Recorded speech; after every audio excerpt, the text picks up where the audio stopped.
Should Christians have anything to do with Disney? Hello, Nate here again with another video where we discuss Christianity in the 21st century. So let's get right into the topic today, and that is, should Christians have anything to do with Disney? I remember back in the mid-90s a book came out, and it was anti-Disney, and it was very popular. It was being handed out in churches, and churches were purchasing it and giving it to their congregation, and it was why we shouldn't have anything to do with Disney, and why Christians shouldn't have anything to do with Disney. And I was a young teenager at the time. I remember reading the book and thinking it was kind of silly. I felt like it was pretty shallow, and my biggest question was, why are we making such a big deal out of Disney, yet we're taking our youth groups to places like Six Flags, which at the time were wholly owned by Warner Brothers, which also owned HBO and put out a lot of other filth. And so I felt like it was a very unequal thing to do, that it just didn't make sense, to pick on one company and not the other. And to this day I still feel that way, that if we're going to boycott one, we should basically boycott all the rest of them. But the one thing that I want to specifically talk about Disney is that they put themselves across as a family-friendly company that's producing family-friendly content. And back in the mid-90s, they began promoting the homosexual agenda and having the homosexual days in their theme parks, and that's really where that book came from, and that push in the 90s to boycott Disney. I believe the Southern Baptist Convention actually officially did boycott Disney, and for quite some time. Disney has gone down that slippery slope that the left likes to say doesn't exist, and now they are admittedly openly pushing homosexuality and deviancy to our children.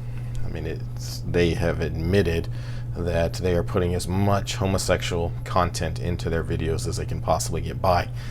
They did just come out with a new video, or new movie, that has been a total flop at the box office. I believe it was called Strange World, and in it we have some teenage homosexuals in there. Thankfully, no one is going to watch this movie. It'll eventually make it to their streaming service, where over time people will be I'd say influenced, but probably influenced by it, and they will see it. So should a Christian have anything to do with Disney? I'm going to be honest, at this point in time, I think we need to be very, very proactive in dumping a significant, if not all, of the entertainment that is out there. Just in my lifetime alone, it has just deteriorated significantly.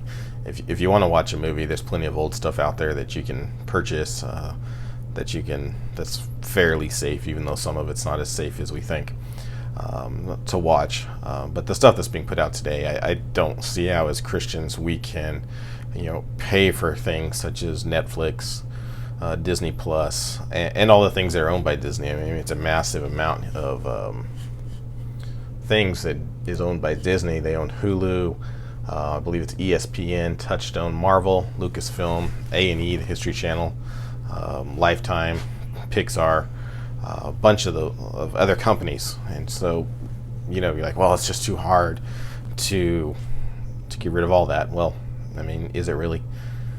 Or is it too hard to protect your children from the slop, from the garbage that's being pushed their way? I think it's time that we stand up a little bit as parents and as Christians, and we start getting this junk out of our houses. We start taking a stand. Quit giving our money to people that are actively trying to destroy our families and for everything that we say we believe in. I believe that's a Christian thing to do, the right thing to do. I don't hate the people at Disney, but what they're doing is absolutely wrong. It's disgusting, and we need to take a stand. If you like the content, we'd really appreciate it if you would like our videos, share our videos, and subscribe to our small but growing channel. Thank you very much.